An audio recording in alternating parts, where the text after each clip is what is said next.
പശ്ചിമേഷ്യയിലും ആഗോള രാഷ്ട്രീയ വേദികളിലും വലിയ ആശ്വാസമായി മാറിയിരിക്കുകയാണ് യുദ്ധഭൂമിയിൽ താൽക്കാലിക വെടിനിർത്തൽ പ്രഖ്യാപിച്ചെന്ന പുതിയ വിവരം.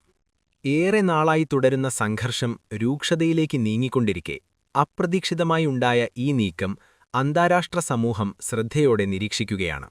പ്രത്യേകിച്ച് പാകിസ്ഥാന്റെ മധ്യസ്ഥതയിലാണ് ഈ വെടിനിർത്തൽ ധാരണയിലെത്തിയതെന്ന വിവരമാണ് വിഷയത്തിന് കൂടുതൽ പ്രാധാന്യം നൽകുന്നത്. ഇസ്രയേൽ-ഇറാൻ സംഘർഷം ശക്തമായി തുടരുന്നതിനിടയിലാണ് ഈ നിർണായക നീക്കമുണ്ടായത്.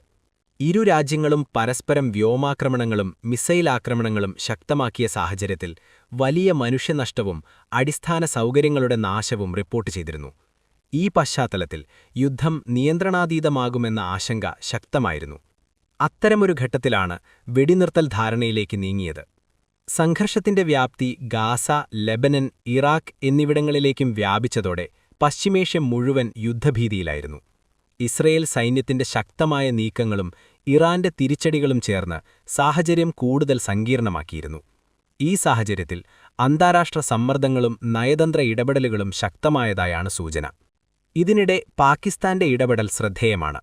സാധാരണയായി മിഡിൽ ഈസ്റ്റ് രാഷ്ട്രീയത്തിൽ നേരിട്ടിടപെടുന്ന രാജ്യമല്ലെങ്കിലും ഈ തവണ പാകിസ്ഥാൻ ഒരു മധ്യസ്ഥന്റെ റോളിലെത്തിയത് പുതിയ നയതന്ത്ര സമവാക്യങ്ങൾക്ക് വഴിവെക്കുന്നു.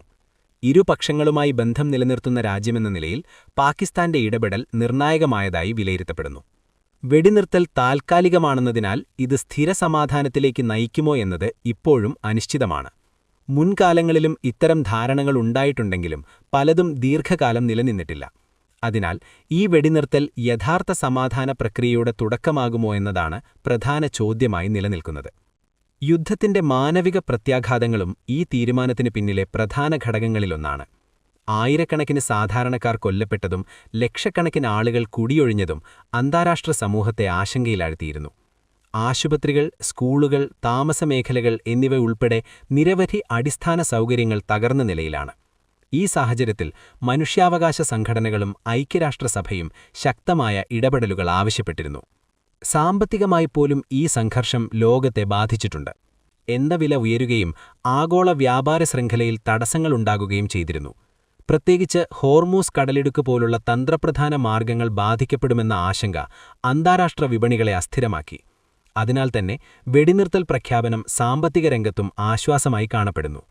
എന്നിരുന്നാലും വെടിനിർത്തലിന്റെ നിബന്ധനകൾ സംബന്ധിച്ച് ഇതുവരെ വ്യക്തതയില്ല. സൈനിക നീക്കങ്ങൾ പൂർണ്ണമായും നിർത്തുമോ അതോ പരിമിതമായ രീതിയിൽ മാത്രമേ നിയന്ത്രണമുണ്ടാകൂ എന്നതും വ്യക്തമല്ല. കൂടാതെ സംഘർഷത്തിൽ ഉൾപ്പെട്ട മറ്റു ഗ്രൂപ്പുകളുടെ പ്രതികരണവും നിർണായകമാണ്. ഇതിനോടകം തന്നെ വിവിധ രാജ്യങ്ങൾ ഈ നീക്കത്തെ സ്വാഗതം ചെയ്തിട്ടുണ്ട്. സമാധാനത്തിനായുള്ള ആദ്യപടിയാണിതെന്നും ഇത് സ്ഥിരമായ ഒരു രാഷ്ട്രീയ പരിഹാരത്തിലേക്ക് നയിക്കണമെന്നും അന്താരാഷ്ട്ര നേതാക്കൾ അഭിപ്രായപ്പെട്ടു. എന്നാൽ ചിലർ ഇതിനെ താൽക്കാലിക ആശ്വാസമായി മാത്രം കാണുന്നു. മൊത്തത്തിൽ ഈ വെടിനിർത്തൽ പ്രഖ്യാപനം യുദ്ധത്തിന്റെ തീക്ഷ്ണത കുറയ്ക്കാനുള്ള അവസരമാണ്. എന്നാൽ സമാധാനം സ്ഥിരപ്പെടുത്താൻ ദീർഘകാല നയതന്ത്ര ശ്രമങ്ങളും പരസ്പര വിശ്വാസവും അനിവാര്യമാണ്. അവസാനമായി ഈ തീരുമാനത്തിന്റെ യഥാർത്ഥ പ്രാധാന്യം വരാനിരിക്കുന്ന ദിവസങ്ങളിലാണ് തെളിയുക. വെടിനിർത്തൽ നിലനിൽക്കുമോ അതോ വീണ്ടും സംഘർഷം രൂക്ഷമാകുമോ എന്നത് ആഗോള ശ്രദ്ധയിൽ തുടരുന്ന ചോദ്യമാണ്. എന്നിരുന്നാലും ഈയൊരു ഇടവേള പോലും യുദ്ധഭീതിയിൽ കഴിയുന്ന ജനങ്ങൾക്ക് വലിയ ആശ്വാസം തന്നെയാണ്.